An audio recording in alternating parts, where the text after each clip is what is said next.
Okay, I think we're all ready to go. If you'd stand for the Pledge of Allegiance, please.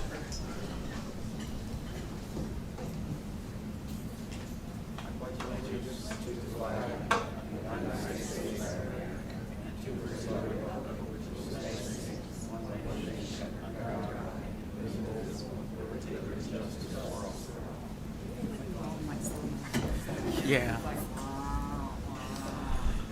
Thank you. Good morning, everybody. Let's see. First off, Mr. Hutchings, you have minutes and claims for us. Yeah, we have two sets of minutes this morning. The first one is the commissioner meeting from last week, March 18th of 2025. I would ask for approval on that, please. Motion to approve. Second, all in favor? Aye. Aye. Thank you. And then we have the March 24th bid opening for annual bids of the Vigo County Highway Department yesterday. Would ask for that to be approved. Motion to approve. Second, all in favor? Aye. Aye. Then we have one set of claims for $5,675,000, $949.05 for March 14th, 25 through March 21st of 25. Ask for approval for that, please. We had some big disbursements this week, right? To the city and fire departments, things like that. Okay, looks good to me. I make a motion to approve. Second. All in favor? Aye. Aye.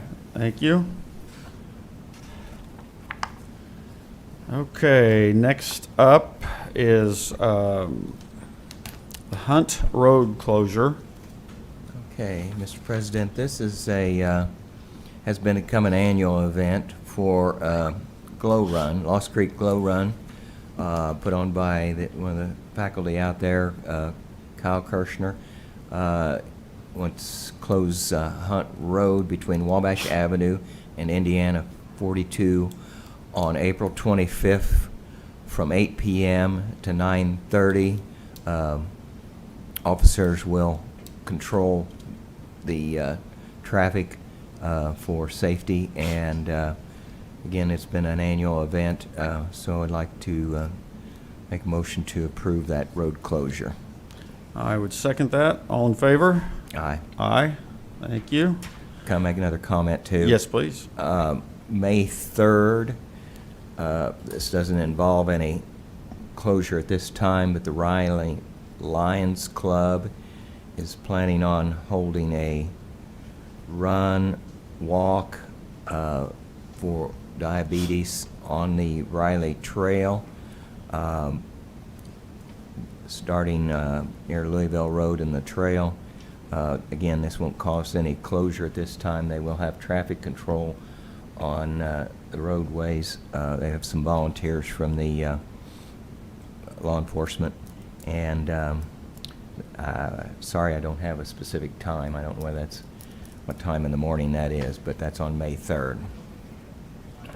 Yeah, it's great to see that trail being used. It's being used a lot. And just an update on that, I think we will be letting bids soon for the second phase, or they're already approved, right? The bids. Yeah, the engineering is done, and engineering department's reviewing that, and we'll hopefully let that out for bids early May. That's right. Okay, good deal. Next up is amendment to a professional services agreement from the Highway Department.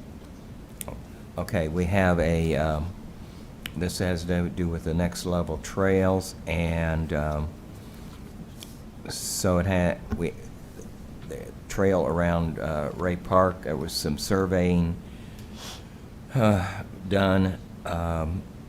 The construction people didn't think that was adequate, so they want to have another survey done, and its amendment to this contract is going to be, let me see. $10,910. Yeah, $10,910, yes. So, I'd like to make a motion to approve that amendment to that contract. Second, all in favor? Aye. Aye. Thank you. Okay, one more here, or a couple more. award bids for asphalt for this coming year. Well, our highway department, Larry's not here today, but yesterday, the auditor opened up bids for our annual renewal of our asphalt products. We had 3 bids, and they were reviewed, and I make a motion to accept all those bids. Right. All right, I would second that. All in favor? Aye. Aye. Okay, next up, Assessor Kevin Gardner with a contract for copiers.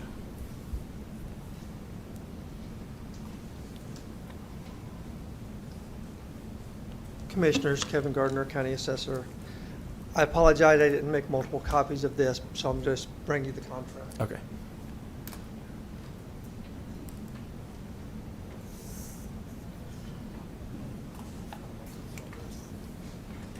This is a continuing lease agreement that we've got with Gordon Flesch, which I think the majority of the county uses over our 3 main copy machines. This will be a 5-year lease, and basically we've made some adjustments on the number of copies per month, a few other changes, so this will give us 3 new machines, and it'll actually save just under $700 a year, which isn't a big savings, but we're getting 3 new machines and saving money.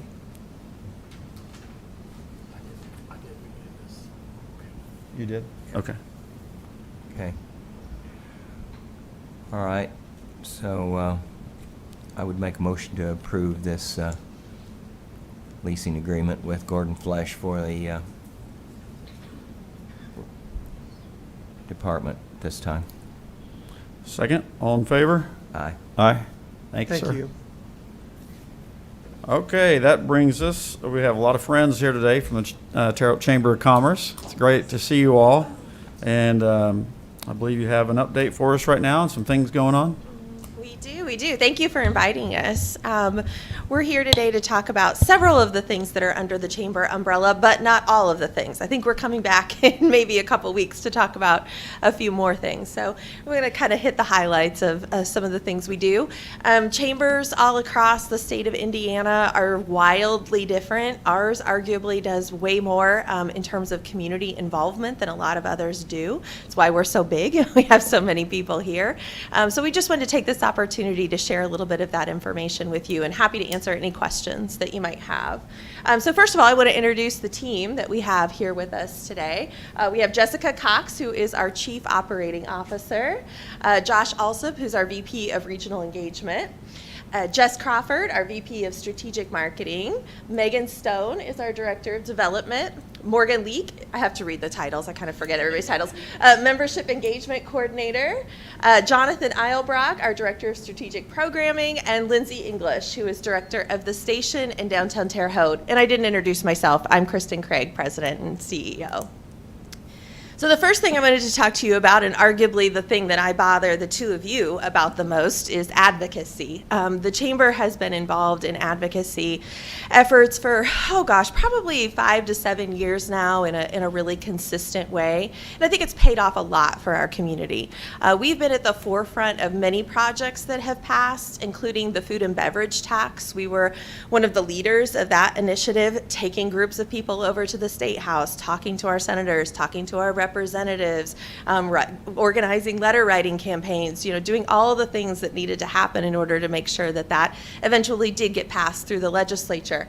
And now we're beginning to see what big impacts that has on our community. It's led directly to the creation of the convention center, with many more tourism related opportunities to come. We were at the forefront of the Terre Haute Casino. I know several of you were involved in that. Again, going over to the legislature, having countless meetings with senators and representatives about the benefits that could offer to Terre Haute. And again, we're beginning to see those efforts really begin to pay off as money from casino revenues starts to be piped into the local economy as well as local government. Goodwill Excel Center, that's something that we were a big part of, doing all the legislative things again. That is a program that now has, I want to say they have 125 students. I could be wrong about that. but they are getting ready to graduate their first students from that program. And in case you're unfamiliar, it is a completely free program for Indiana residents to go back and earn their high school degree. So it's not a GED program, it's a high school degree program. They have a location they're getting ready to open here pretty soon in the upper level of the Meadows. They're right now in the temporary location in the bottom level of the Meadows.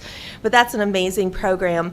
The Chamber has been particularly adamant about it because it works with employers. So there's several students that are going through it right now who are full-time employees of various organizations in the community and are able to maintain that employment while still going back and getting their degree. So it's a really great program, and we're excited to see those first group of graduates come across here pretty soon. Some of the things we're working on this session, I won't go into too much detail because you've probably read about them in the news, but continuing to push for the COPA application, the merger between Union and Regional Hospital. Some funding opportunities for the Vigo County School Corporation, potentially involving the county and some other entities as well. And then another big thing we've been working on is support for the 181st Intelligence Wing. That's an incredible asset to our community that is, you may not know this, but they're always on the chopping block, for lack of a better word, as the federal government continues to reevaluate how defense programs and how defense monies are being spent. Our 181st is always up for evaluation in that, and it's a little bit scary because they're a major employer in our community, and we're talking about great jobs in our community. So these are people we want to keep here. So we've really, in the past year or so, launched a bigger effort to be more engaged with them and make sure that we're supporting them and advocating, especially with our federal legislators. We just had a trip a few weeks ago that Commissioner Schweitzer joined us on, where we were out in DC talking to Senator Young, Representative Messmer, about how important this is and how we want to make sure we're always keeping this in our community. There's a few ways that we do this I've already talked about. One, our advocacy partners, RJL Solutions, that's been a big part of moving us forward in this area. We do Terre Haute Vigo County State House Day. We were over there, 2 weeks ago, I think? Time flies. But had a great amount of meetings that day with Lieutenant Governor, with all of our senators, all of our representatives as well. We do an annual DC fly-in that I think both the commissioners have participated in. That's a great event, again, just to bring awareness to our federal legislators about what we're doing.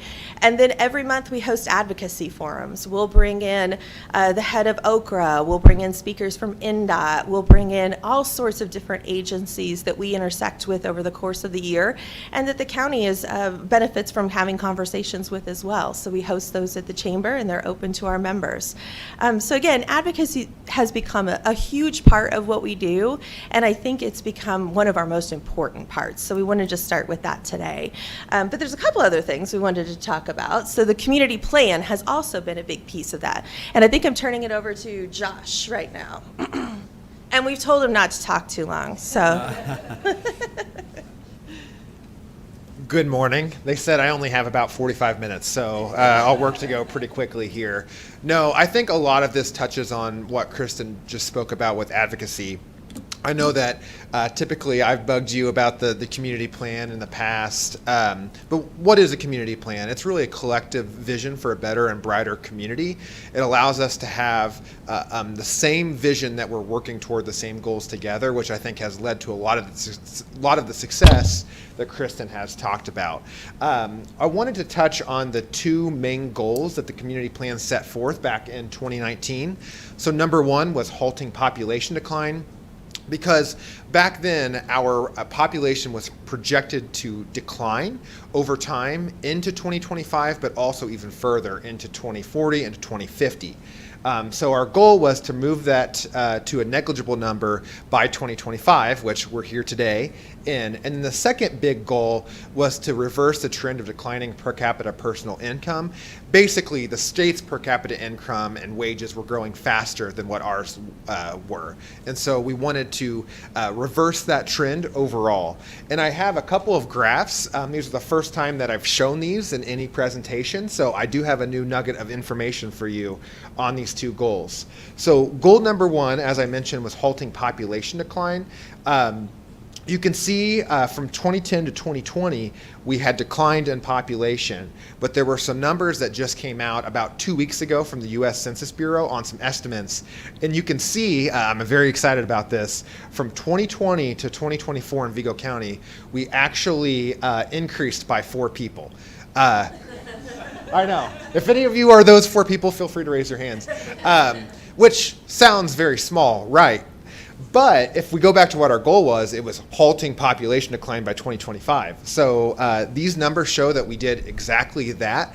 And when you dig into the numbers, you can actually see between 2023 and 2024, we gained about 113 in new population, which is why over that 5-year average, we ended up increasing. So from 2020 to 2022, we declined a little bit, and then we made up for it over the past year, which really makes me excited for where we're heading in the future. That trend is going upward, which again just goes back to all of the work that we've been doing. So while that number of +4 seems small, to me it's very, very exciting. The second big goal of the community plan, as we talked about, was increasing per capita personal income toward the state average. I won't get into this a ton. We still have some work to do there. We're about the same at 81%, and our goal was to move toward 85%. I think that education and workforce is still a major component of the community plan moving forward and will be important to us reaching this overall goal. So wanted to throw these 2 graphs up there to show one of the goals that we set forth in the community plan, which was pretty bold, we've actually reached. And then 2, we still have work to do. We recognize that. So moving forward, there's been an addendum to the community plan, and now I'm going to turn it back over to Jonathan. And Jonathan from our team will be the one that is really leading the CU and Terre Haute community plan moving forward. So, John. So as Josh mentioned, the community plan was launched in 2019. It was a 5-year plan. So now we have, with the help of the Wabash Valley Community Foundation, created an addendum to the community plan, and we will relaunch that here in April in the next few weeks. But as Josh had mentioned, we had halted the population decline, and so now our new goal is to drive population growth and then continue to elevate per capita income toward the state average. In that, we have some amended pillars. For example, one of the pillars in the previous plan was talent attraction and retention. Now we'll be focusing more on education and workforce development. And under that, we have created the West Central Indiana Talent Network to kind of drive that workforce development piece. Morgan, if you want to come up and talk about the Connect program, and then I will continue to talk about some of the other ones. Hello, Morgan Leak. You've seen me quite a bit. We are currently in the middle of the second cohort, the spring cohort for Connect In. We have about 11 registrants, and they are incredibly excited about being in the community, which is the purpose of the program, to retain the talent that is brought here or has left and come back. So. In addition to Connect, we also have an intern experience for local interns throughout the summer. So just trying to connect them to the community, network with other interns. And that will be throughout the summer, June and July, just events kind of getting them ingrained in what's going on in West Central Indiana. 2 new programs that we'll be doing is the West Central Indiana Leadership Academy. That's kind of reminiscent of the Wabash Valley Leadership Institute that St. Mary of the Woods College was doing a few years ago. So we're kind of taking the reins on that and kind of rebranding it to West Central Indiana Leadership Academy. But it's for the region's most promising emerging leaders, just getting them together to network again and go through some kind of leadership programming. Instead of the week-long program that was at St. Mary of the Woods, we'll be doing it over an academic year from September to May, about 1 time a month. And then the newest one we'll be doing is the West Central Indiana Civic Engagement Series, just kind of providing some education to civically minded residents who have an interest in politics or interested in running for office in the future, or just any local leadership, just kind of the baseline level of what it takes and the commitment that they will be making.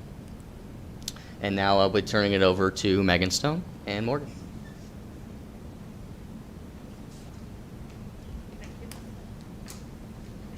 Hi, I'd like to introduce myself. I am Megan Stone. I'm the new Director of Development, and as you know, Morgan Leak over here. Just a little bit about what I do as we are growing as a community, right? We need to make sure that we're bringing on our members, right? Bringing on more members, new members. You know, one of the forefronts that we do is ribbon cuttings, which you'll see some examples here.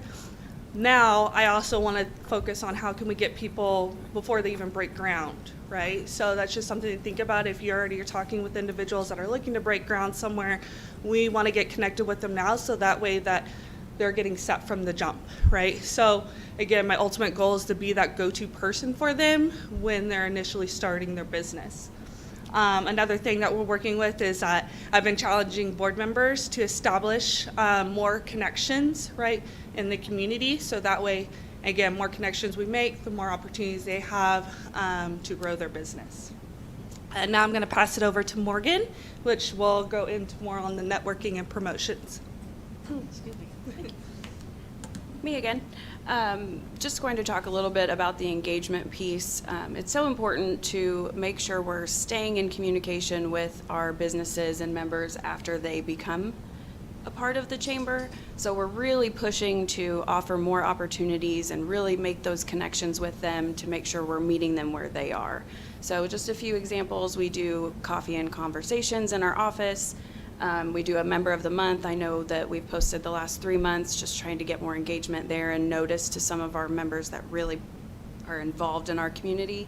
We're offering educational seminars on different things that we've heard are a need in the membership base. And then we push out things on social media and our newsletters that the members themselves send to us. That way we can help them communicate with others in the community that they might not reach. And then I will kick it back to Kristen. So that was kind of an overview of a lot of the things we do, but believe it or not, not everything that we do. There's 3 brands that we didn't really get a whole lot into. West Central Indiana Partnership, that is our regional brand. So Josh is leading that initiative and does work throughout our 5-county region. Also, the station is something we manage that's located in our building. It's our co-working space here in our community. Jessica and Lindsay are the ones who manage that on a daily basis. And then Downtown Terre Haute, that's a whole nother initiative that we have that has a lot of different programming, a lot of different things we're working on underneath it. And we'll be coming back at a later point to talk about a little bit more about those as well. But felt like it was enough information to throw at you for today. So I'm happy to answer any questions you might have. You want to go first? Okay. No? Come on, Mike. You got to have something. Well, yeah, I'm thinking about going through the pictures and all the things that we've been to and done, what have you. And I don't know whether the right word, or at least one of the words is engagement. And we're having better understanding between business community. Obviously, I've been in business in the community a long time, and there's people you're getting the information out there where people are having the ability to have input on things, and we're not sitting back and saying, well, how did that happen? Mm-hmm. Especially like with the defense network, mm-hmm. and with the risk of losing that, and we're in the game now, and in addition to that, I think that community has invested a lot of money in the chamber as well, mm-hmm. and that makes it happen. So mm-hmm. Perhaps we're just reinvesting in ourselves, and I think we're having some.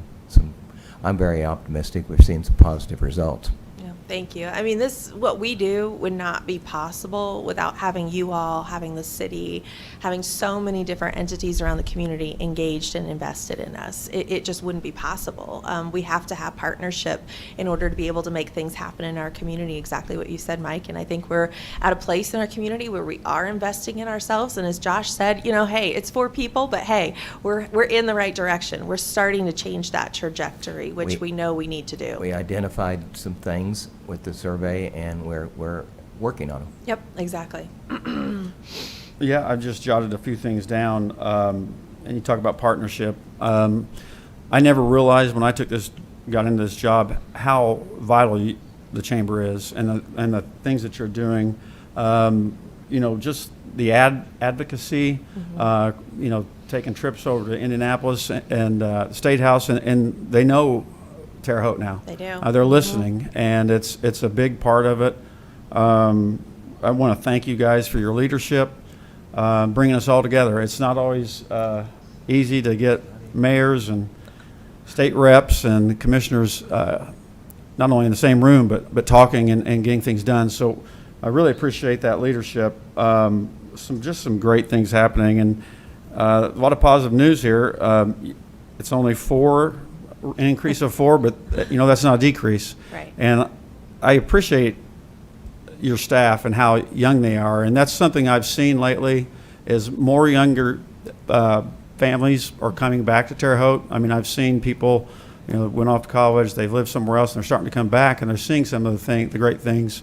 I would just say the best way to increase that population, these young folks have more babies. I know a lot of them have. Yeah, some Megan's young got a ones, little so, that's a good way. And then I just noticed the downtown Terre Haute, is that a new logo? We've had it for a little while. We revised Yeah, it it to looks kind good. of go more along the lines of the chamber logo and all the other community logos. Looks good. Thank you. Yeah, we appreciate all you do, and that's a great update.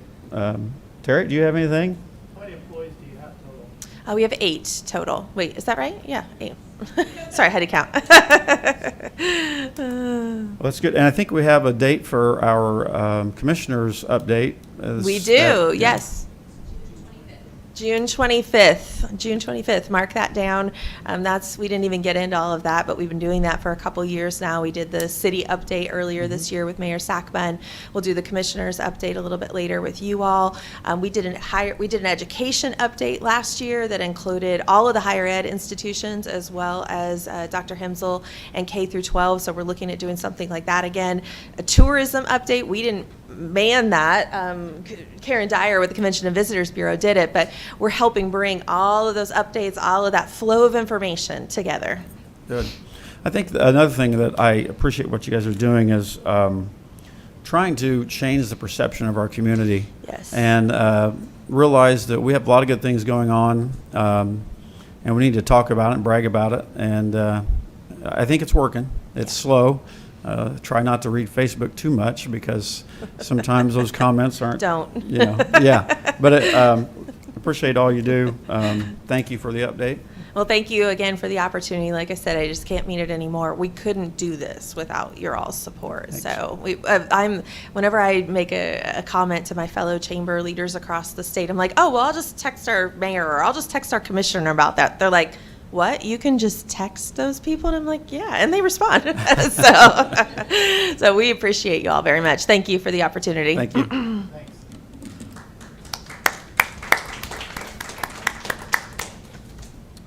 All right, now we are up to public comment.